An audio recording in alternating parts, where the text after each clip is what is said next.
And now I want to take you to Melbourne now, where the Dan Andrews government is refusing to release a report into the CBD drug injecting room. This is the second drug injecting facility. It's really a drug consumption facility, despite receiving the recommendations more than 3 months ago. Now, the report was commissioned and written by a former police commissioner, Ken Lay.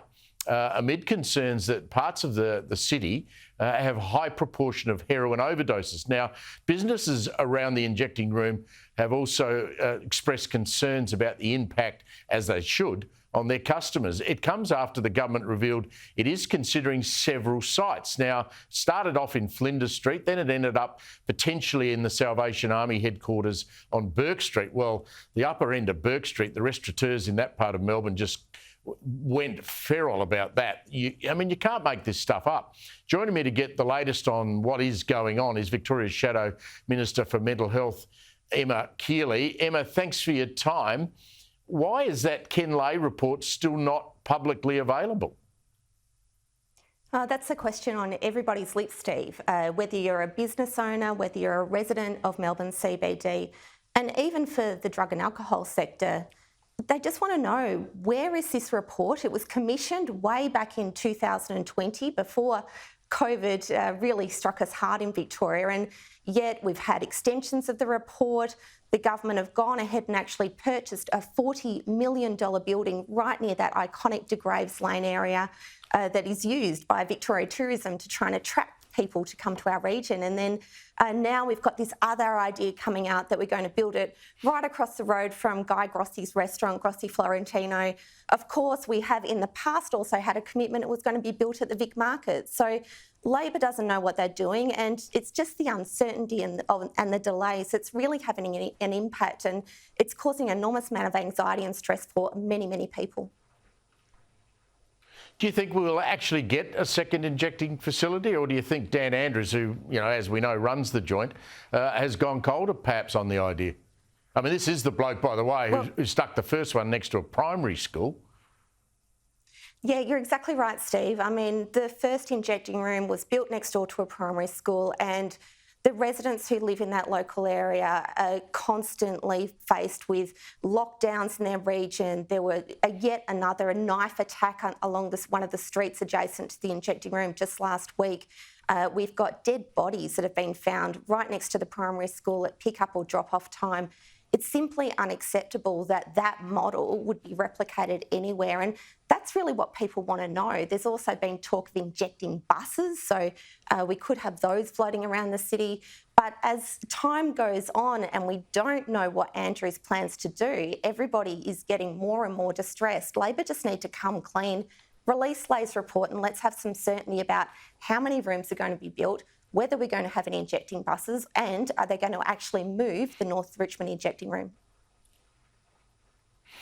While we're talking about crimes in Victoria, I want to address this issue of youth crime. I've put there's a column up online in the Herald Sun at the moment. It'll be in the paper in hard form tomorrow morning.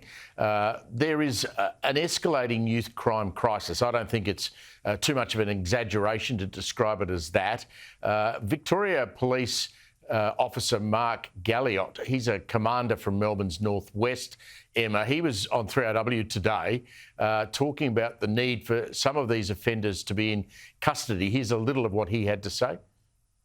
Well, what we find with young people like this is they're unsettled, out of control in some cases, and a time in custody taken away from that environment, away from that offending cohort, certainly breaks that cycle of offending.